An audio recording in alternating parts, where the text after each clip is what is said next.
Hi, Creations for Cures family. My name is Eileen. I'm a longtime volunteer with Creations for Cure, but a first-time YouTuber. So I'm excited to do this YouTube video with you guys for the first time.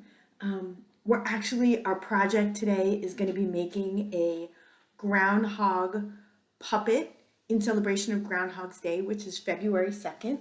I actually made one the other day. This is my little buddy Gary. So I'm going to make a little friend for Gary so that he has somebody to talk to besides me. So it's a pretty simple project. You don't need too much. You need some construction paper, some brown, some black, and a little bit of white so that we can make the puppet. We can make his nose and his eyes. We're going to use that for that. You need some glue sticks. You need a scissor. Make sure there's an adult around if you're going to be using your scissors. And then a marker. So it's pretty simple. There's not too much going on. So we're going to start the project. The first thing I'm going to do actually is I'm going to draw my template to make Gary's body. I'm going to draw that on my brown paper. And Groundhog's Day has been around for a really long time. And what they do is a groundhog comes out and if the groundhog sees his shadow and he gets scared, he goes back into his little house, and that means we're going to have 6 more weeks of winter. And if he doesn't see his shadow, it means we're going to get an early spring. So I guess it depends on whether or not you like winter or spring as to which you'd be more excited over. I mean, winter time is certainly exciting when we get lots of snow. And I mean, I love a nice cold, crisp, sunny day. Those are awesome. So it's always kind of nice to have that. So here's my body for Gary. I'm also going to use the brown paper to make some ears for him. So I'm just going to kind of cut out some fun ears for Gary's friend. We'll have to decide what we want to name Gary's friend. But you know, the spring is also kind of nice too, right? I mean, we start to get more sunlight. It starts to get warmer. You can start, if you're like me, you can start thinking about what you're going to plant in your garden. So I guess it all sort of depends. Which one would you prefer? Would you want more winter? Would you like to go maybe for some more snow or some more cold weather? Or would you rather have some new spring? I guess it all depends. So here I've got my ears now for Gary's friend. I think I'm also going to cut out his nose and his eyes from my black paper.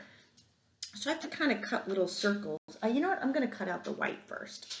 I'm going to cut out his teeth, or maybe her teeth. I guess it depends on if we make a friend for Gary. Is it going to be maybe George the groundhog, or is it going to be Gina the groundhog? I guess we'll make a decision at the end. Okay. So I'm going to cut out her teeth. So, or maybe her. Yeah, let's go with her. So here's some teeth. And then I'm also going to cut out some circles for her eyes. Let's see. I mean, you could also use googly eyes for this. Googly eyes are usually pretty fun, so you could do googly eyes too. But I guess it all depends. So there's one. And then let's make a second one. Let's see. I might need more paper. Let me grab some more paper. Okay. Let's see. Okay. So, all right. Have you ever seen a groundhog? They kind of look like a beaver. I think they're all in the same family. I was just thinking about it the other day. Like, if you got to pick an animal to predict the weather, what would it be? And why? So I was almost kind of thinking that I would pick maybe a cat.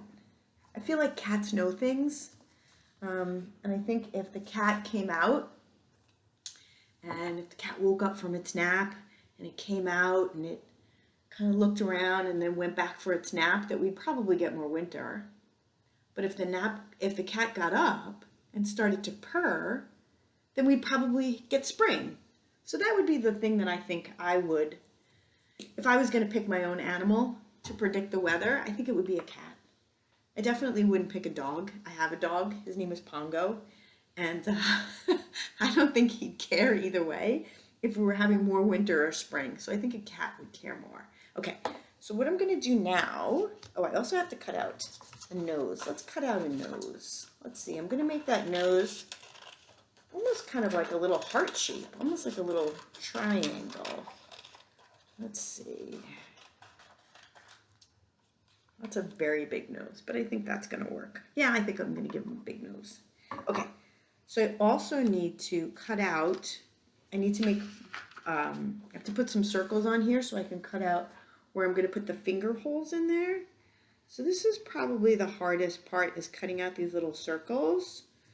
So you might ask for an adult's help because it's definitely hard to cut out circles in paper. So I have these fun little scissors that are going to make it just a little bit easier for me to do.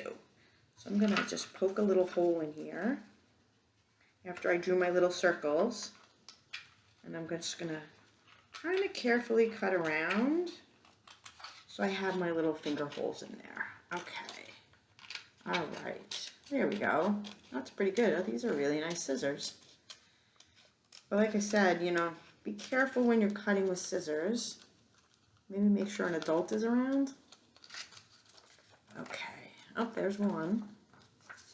And then let's get that other one cut right in there. So I've been volunteering for Creations for Cures for a long time. This is just some of the artwork that I've done with them or that I've gotten from them, especially that really cool flamingo back there. But this painting right over here, I think was the first art project that I did with them. And it was painting in a bag, and it was actually super fun. Okay, here we go. So I've got my finger holes in there. So now I am going to do a little gluing. I think I'm going to glue the ears on first.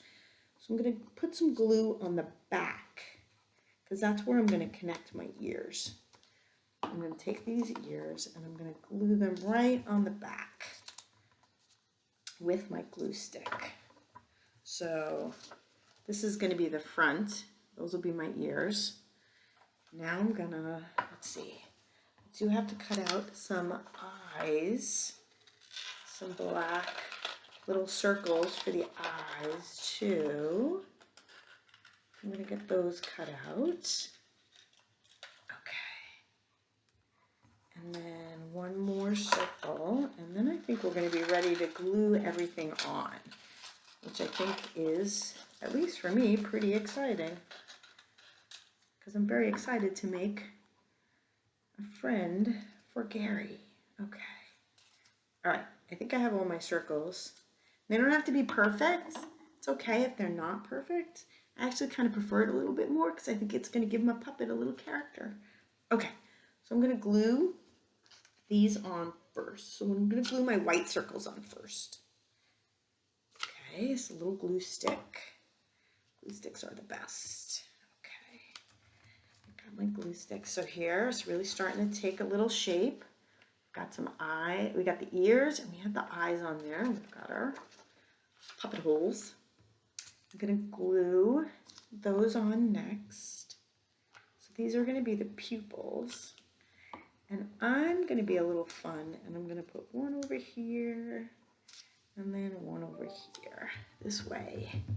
All right, so there's the eyes. Okay. So now I want to take the nose that I cut out, wherever I put that. Oh yeah, the big nose. I'm going to take it and I'm going to glue that too, right below the eyes. So I'm going to put some glue right in there. Love my glue stick. And I'm going to have this right here. Okay. That actually looks pretty good. So it's really starting to take shape now. Now this is where I'm going to take my marker. I'm just going to do a little line kind of where the mouth might be, like that. And you know what I'm going to do? I'm going to actually add some fun little eyelashes to my puppet. Like I said, maybe this is going to be Gina. So there we go. Now I'm going to glue my teeth on. Oh, it's really starting to take shape. I'm super excited. Okay. So I'm going to put 1 tooth right there. And then the other one maybe just like that. Oh yeah, this is good. Okay. So there we go. Here's Gina, the groundhog, who can be friends with Gary. Oops. Gary the groundhog. Gary might have seen his shadow. Maybe that's why he's going to hide. Maybe Gina decided she didn't see her shadow. She's excited for more spring. Gary maybe saw his shadow. He's ready to go back to his house. He's going to go back to sleep because there's going to be 6 more weeks of winter. So there we go. It's a pretty easy project. I hope you guys had fun. I had a great time showing you how to make the finger puppets. Enjoy your Groundhog's Day, and I hope to see you guys soon.